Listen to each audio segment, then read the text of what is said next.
Pemirsa, sosok I Ketut Gede Darmayuda dilahirkan di Desa Celuk, Sukawati, Gianyar 77 tahun silam, tepatnya tanggal 7 Juli 1928. Semasa perjuangannya sering memakai nama samaran Kalan Take. Sementara di lingkungan para veteran, ia lebih dikenal dengan sebutan Pak Tut D. Ketika penjajah Jepang masuk ke Bali atau Indonesia, Pak Tut D sedang mengikuti pendidikan setingkat sekolah menengah untuk calon guru. Pada tahun 1944, Pak Tut D ingin masuk peta, namun ditolak Jepang dengan alasan tenaganya masih diperlukan sebagai calon guru. Namun setelah menamatkan pendidikan gurunya, keinginannya untuk menjadi anggota peta masih terus ditentang pihak Jepang. Tampaknya napas kepemimpinannya telah dicium oleh pihak Jepang. Dua guru bahasa Jepang, Asari dan Ikemoto, memberitahukan Pak Tut D sudah dicalonkan menjadi salah seorang Rensaikang atau yang lebih dikenal dengan instruktur, suatu pendidikan tentara yang akan segera dibentuk di Bali. Pak Tut D masih belum tahu apa yang dikatakan guru bangsa Jepang tersebut benar adanya. Namun permulaan Agustus 1944, dia diangkat menjadi Rensaikang atau instruktur Bo Ai Taishin Tai Bali yang asrama pendidikannya di Asrama Bekas Prayoda, Kota Denpasar. Almarhum Ketut Gede Darmayuda adalah satu-satunya instruktur orang Indonesia. Sedangkan yang lainnya adalah orang-orang Jepang yang jumlahnya belasan, perwira Jepang termasuk di dalamnya Sensei Asari dan Ikemoto. Semasa menjadi Rensaikang waktu itu, Pak Tut D berpangkat Yutaiko atau setara dengan kapten. Semasa menjadi seorang guru dari bangsa Jepang, I Ketut Darmayuda setiap angkatan mendidik sekitar 1000 pemuda. Tatkala mendidik kalangan pemuda untuk persiapan menjadi militer, saat itulah bibit-bibit cinta tanah air dan kemerdekaan mulai mendidih dalam darah mudanya.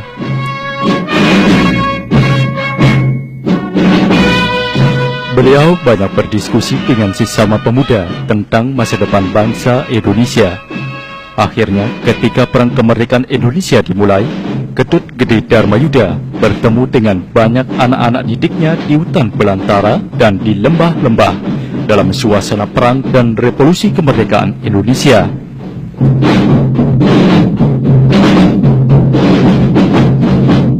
Ketika proklamasi telah dikumandangkan oleh Bung Karno dan Bung Hatta tanggal 17 Agustus 1945, Ketut Gede Darmayuda tengah mengajar anak-anak sekolah. Saat itulah datang I Gusti Made Bonjoran yang memberitahukan bangsa Indonesia telah merdeka. Hari itu juga Pak Tut D bersama anak didiknya yang sebagian besar berasal dari Beta dan Sainendan berkumpul tepatnya di depan asrama Bo Taishin Tai yang kebetulan juga digunakan sebagai tempat tinggal guru-guru muda.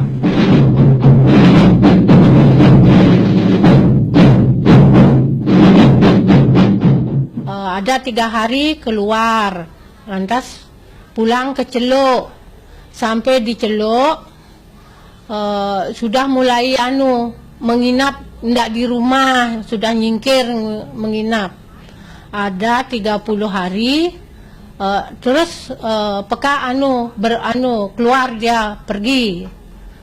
Terus Mbah menyusul sampai ketemu di Penatih. Sudah di Penatih, lama-lama ada kurungan Belanda, kurungan nikah tuh. Terus dikurung, habis dikurung pindah lagi ke Jagapati. Sampai juga lama di Jagapati, lagi dikurung. Mbah dikurung, lagi pindah ke Semage gitu. Kalau peka, sudah dia pergi jauh, sudah gerilya dia gitu.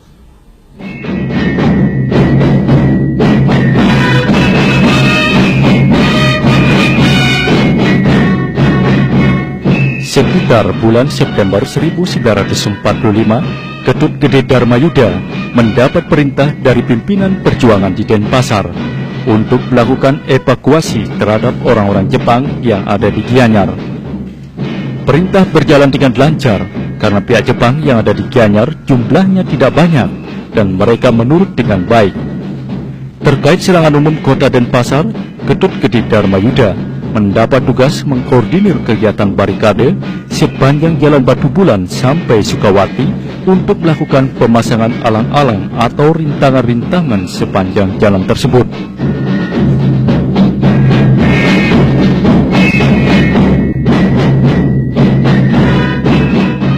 Dan beliau punya yang namanya integritas, jadi sikapnya sangat bagus sekali terhadap orang-orang.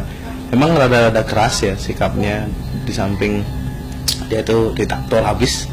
Jadi tapi itu istilahnya membuat kepemimpinannya menjadi kuat dibandingkan dengan yang lain. Dan kalau itu siap istilahnya dilakukan sehari-hari, cara kepemimpinan seperti itu sangat bagus untuk istilahnya dari segi pengembangan diri, itu bagus sekali. Kurang lebih seperti itu kalau dilihat dari pola kepemimpinannya.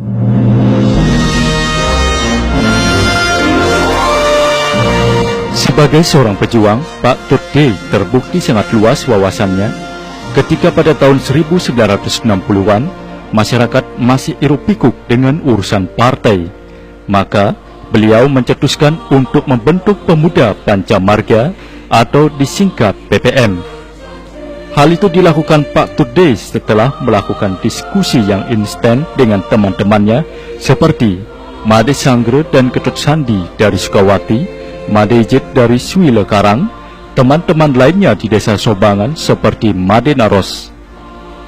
Saat tekadnya sudah bulat bahwa PPM harus didirikan sebagai wadah pewarisan nilai-nilai 45, maka ia berkeliling Bali untuk meyakinkan teman-temannya bahwa PPM itu penting bagi masa depan bangsa ini.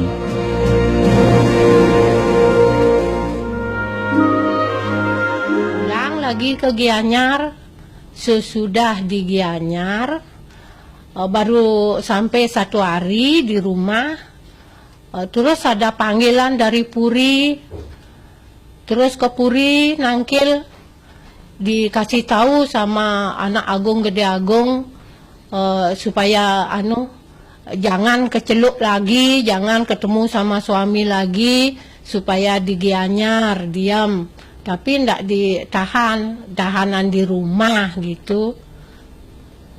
Sesudah itu besoknya lagi dicari sama polisi, diminta menghadap ke kantor polisi gitu.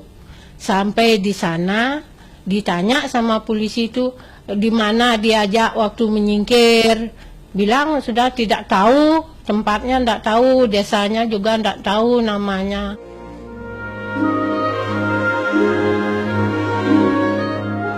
Ketut Gede Dharmayuda juga dikenal sebagai seorang orator yang lihai dan organisator yang gigih. Tanpa persetujuan seluruh Mada LPRI Bali Nusra waktu itu, beliau dengan berani membentuk PPM Ranting Sukawati tahun 1969 dan langsung diangkat sebagai Ketua Ranting PPM Sukawati Gianyar. Selanjutnya pada tahun 1970 dibentuk Ranting Ubud dan ditunjuk sebagai Ketua PPM Ranting Ubud. Barulah akhirnya pada tahun 1971 Mada LPRI Bali Nusra dapat menerima ide dari Pak Tut Dey itu, dan didirikanlah PPM Bali yang dipimpin pertama kali oleh I Gusti Ngurah Halid Yuda tanggal 27 April 1977.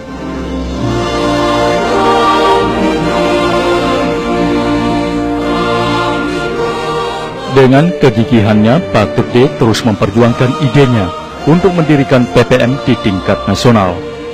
Setelah mengalami beberapa munas LPRI, akhirnya pada 22 Januari 1981 dibentuklah PPM di tingkat nasional yang dipusatkan di Jakarta.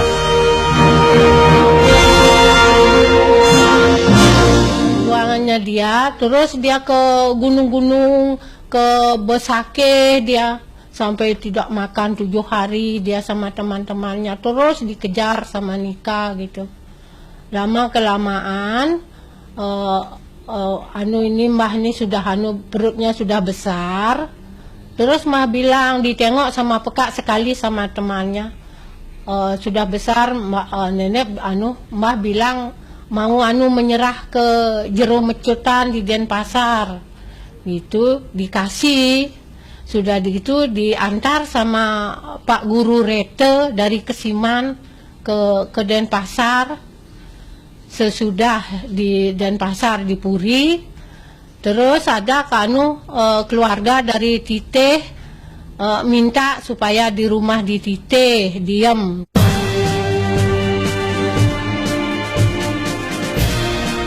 Dalam mendidik anak PPM, beliau dikenal tegas dan keras. Mungkin dengan latar belakang sebagai seorang guru militer, dirinya tak sudi anak didiknya melakukan tugas-tugas dengan setengah hati. Beliau adalah seorang sosok yang perfeksionis. Hal ini pun dilakukan terhadap anak dan cucunya di rumah. Almarhum terkenal sebagai sosok yang keras dan tegas agar tugas-tugas rumah tangganya dapat berjalan dengan baik dan lancar. Dalam menjalankan organisasi veteran di Bali, beliau juga melakukan tindakan serupa. Namun, Pak Tutte sebenarnya sosok pejuang yang lembut. Jika ada orang yang mau mendekat dan mengatakan alasan-alasan dengan baik, maka dirinya akan memberikan responnya dengan segera.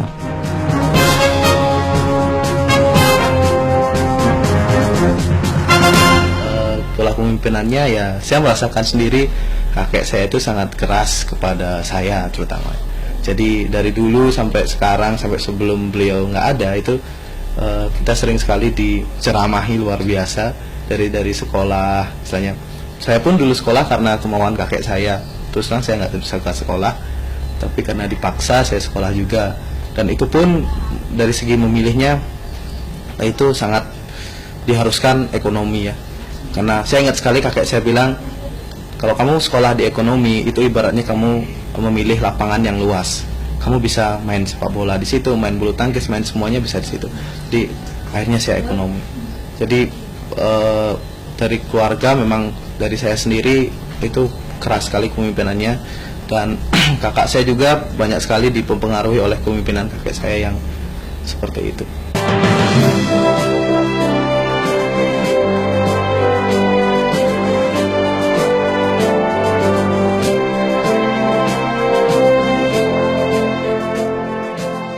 Cintanya pada komunitas veteran sama sekali tak ada bandingnya. Pak Tutte meninggalkan jabatannya di kantor gubernuran setelah menjabat anggota BPH, suatu badan setingkat wakil bupati di Gianyar, untuk menjabat sebagai wakil sekretaris MADA LPRI Bali Nusra. Baginya jabatan bukanlah segala-galanya. Dirinya selalu menganut kebenaran dan kejujuran dalam menjalankan prinsip perjuangannya. Dunia kini sudah berubah dan telah menjadi dunia pragmatis serta materialistis. Di kalangan komunitas veteran, sejak awal hingga akhir hidupnya, Pak Tutte menjabat sebagai Ketua Macap LPRI Gianyar. Di kalangan organisasi veteran Bali, beliau mulai sebagai Kepala Sekretariat, lalu menjadi Sekretaris, kemudian menjabat sebagai Wakil Ketua, sampai akhirnya menjadi Ketua MADA LPRI Bali sampai akhir hayatnya.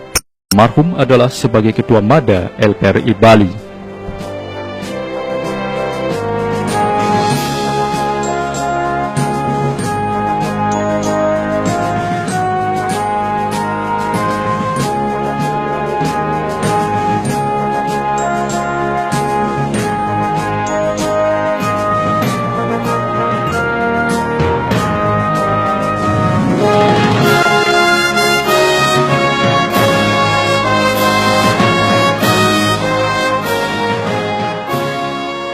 Saya itu memang betul-betul berjuang ya, dari istilahnya dari nol sampai sekarang itu dia selalu berjuang. Dan dulu beliau sempat cerita sama saya tentang pahit getirnya perjuangan, istilahnya dari dia ditahan seperti itu, terus dari dia mendirikan organisasi segala macamnya, itu kita sempat ngobrol juga. Jadi saya sampai tahu juga pas dulu pas dia berperang itu dia selalu semangat istilahnya ya untuk berjuang terus, karena sampai sekarang pun sebenarnya masih semangat sampai sebelum beliau tiada. Cuma yang saya lihat di situ dia memang betul-betul kuat ya, betul-betul kuat, sifatnya tegas sekali dalam berjuang dulu. Ada banyak cerita sebenarnya tentang itu dari dia bersama pas saya ingat sekali pas dia cerita tentang di Puputan Margarana. Waktu itu beliau sebenarnya kalau beliau ikut di pasukannya Gusti Ngurah Rai, beliau sudah nggak ada sekarang. Tapi karena beliau sempat ke Sanur ya, jadi beliau dapat tugas untuk bagian Sanur. Jadi waktu itu beliau nggak kena. Jadi beliau sempat cerita sama saya, karena Sanur sama Tabanan kan itu Margarana itu jauh sekali, jadi nggak sempat untuk menyelamatkan pasukan dari Ngurah Rai seperti itu.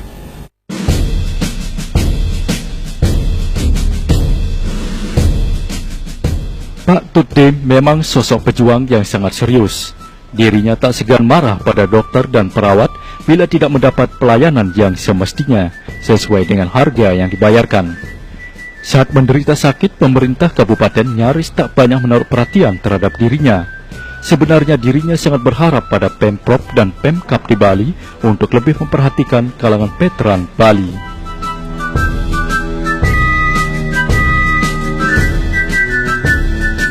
Saya sebagai menantunya, beliau sangat jujur, semangatnya tinggi, memberikan motivasi pada cucunya sehingga anak-anak saya bisa meraih sarjana. Sebelum beliau meninggal, saya diberi pesan agar melanjutkan apa yang beliau perjuangkan untuk anak-anak. Sampai hayatnya terakhirlah saya menemani beliau. Dengan sikap beliau saya dapat saya teladani dari sikap beliau, saya terapkan kepada murid-murid apapun saya diberikan dari tahun ke tahun, sehingga menjadi mendarah daging lah keteladanan beliau. Sikap yang perlu kita tiru kayaknya pantang menyerahnya ya, pantang menyerah. Saya rasa itu. Jadi kalau bahasa Inggrisnya never give up ya. Jadi nggak pernah menyerah. Karena sekarang banyak sekali saya lihat orang-orang cepat sekali menyerah terhadap kehidupannya ya, cepat sekali menyerah. Nah, kakek saya itu punya kemarin pas sebelum dia meninggal dia bilang cara Balinya itu jengah ngerago gitu. Istilahnya panasi diri kita. Wah, istilahnya harus berjuang gitu.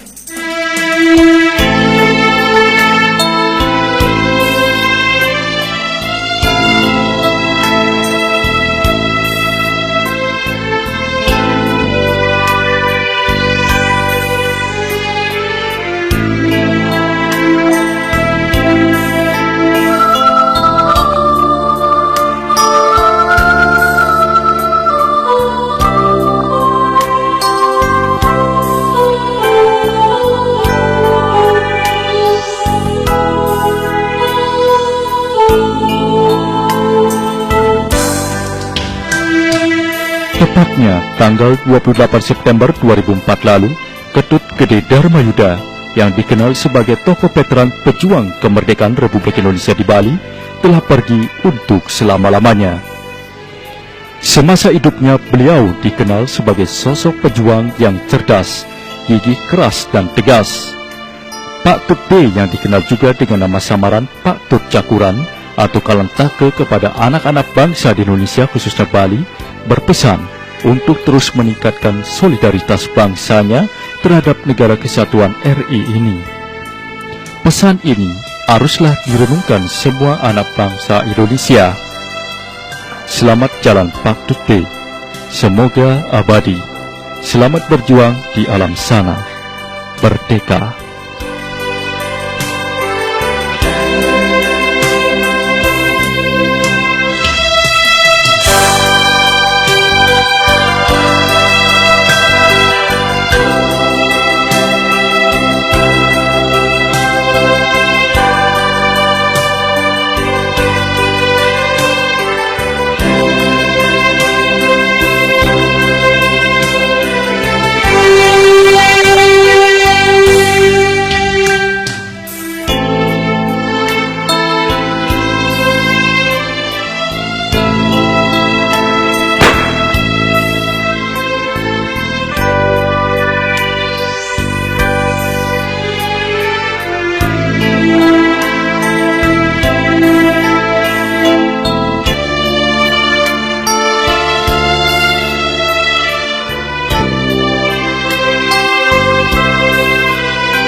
bijaksana